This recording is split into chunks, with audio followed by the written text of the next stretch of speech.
close with this. Many years ago, I told my wife this story. Many years ago, when I came to Lagos, before I came to Lagos, I was in Port Harcourt when I finished school. I was in my sister's house in Port Harcourt. One of my cousins came to visit my sister, saw me there, and asked me, "What are you doing in Port Harcourt? There are a few jobs here. Why don't you come to Lagos?" I said, "Right now, I can't figure out where to stay in Lagos." He said, "No, they have a house. I should come and stay with them." And I packed my bags and left Port Harcourt and came to Lagos, hoping that I have a place to stay. I spent, I'm not sure I was there for up to 3 months. One morning, early in the morning, 5 a.m., they woke me up. There were 4 of them. 1, 2, 4 of them. They woke me up and told me that the house is too small, that I have to leave. I had no place to go. Praise the Lord. I had nowhere else.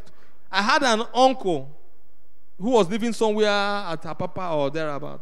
I didn't want to go there because the man was struggling. He was working with a big multinational, then he lost his job. So I didn't want to go and add to their burden. So when I was coming to Lagos, I said, "I'm not going to stay there. I don't want to put that burden on them." So this people said I should leave. I was shocked. Now, these were people that we grew up together. We ate together, slept together in the same house. Family, you wouldn't even know the difference between the families. They said I should go. You know why it hurt me most? That was on a Tuesday morning. On Thursday, 2 days later, I got the news my mother was dead. It was bad.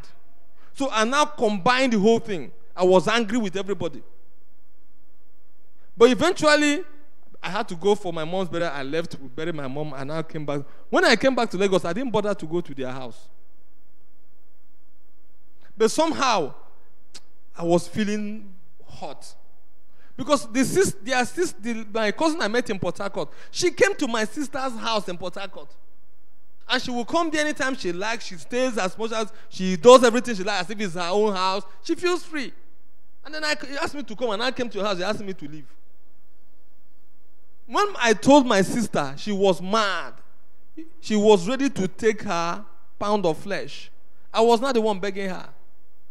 But the point I'm making is that I had to let all of that go. And I moved on. Today, don't I have my own house? Today, they respect me.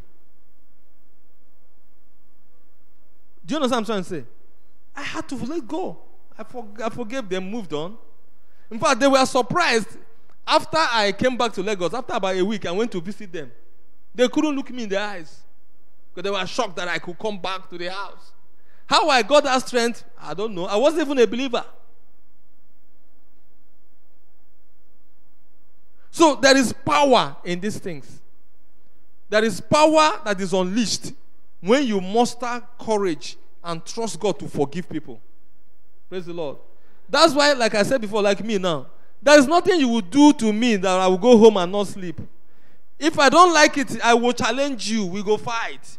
There and then. Say, you know if you do that kind of thing. How you go do that kind of thing? Something they wrong with you, we go fight. That's the end. And you move on. The worst thing to do to yourself is to be offended and angry and never confront the person.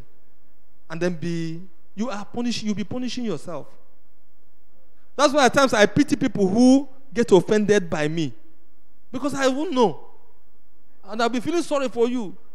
You just go home and not sleep. Me, I'm not even aware. Do you understand? So one has to have this kind of understanding so that you can move on with your life and trust God for the best. If God does not help us, no one else can help you. And nobody, this world does not belong to anybody. The earth is the handiwork of God. The fullness thereof belongs to Him. He created all things. The person that is down today will be up tomorrow. The person up there can come down tomorrow. So why should I worry myself? Praise the Lord. That's why I see people who somebody has a little money, you are like, you are envy. For what? Who told you that I will not have? Praise the Lord. That's not, it doesn't belong to anybody. I don't know whether I've answered your question. I've spoken for too long. Praise the Lord. Praise the Lord. Pastor, you want to say something? Praise the Lord. You know, this issue of forgiveness and forgetting, there was nowhere in the Bible where it says forgive and forget. Hallelujah. If somebody can show it to me, well, Pastor forgave those people, but he still remembers it. That's why, you know, he's referring to it. Hallelujah. You see, when Joseph and his brothers, with everything they did to him, when he got to Genesis, I think Genesis 50 or so, and he said, you know, you people meant it for what? For evil. But God, you know, turned it into what? He remembered what, you know, see, what they did to him. Okay? But he forgave them. Because unforgiveness, it was exactly, it was not bitter. No. It was, you see, the thing is that, you know, my sister too is not saying, you know, she's bitter. She said, but, you know, how do I deal with this issue of still remembering what, you know, they did? He said, you know, she has forgiven them. No, Pastor, okay? You don't understand. Is that right? If you have forgiven somebody, yes, and it's still a burden to you, you have not forgiven the person. That's the point we're making. Is that what you are saying? Was he a burden to you?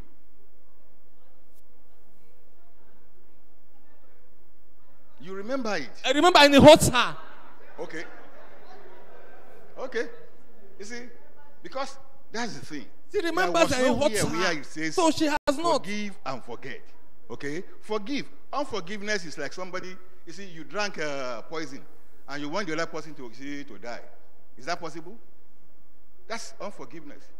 The moment you are forgiven, let it get out of you. You will still remember, this person did something to me. We are a human being. Okay? What are you remembering it for now? What should you remember it again?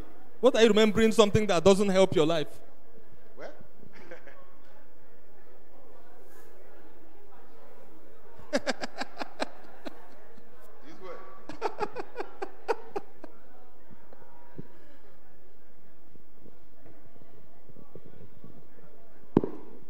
Praise the Lord.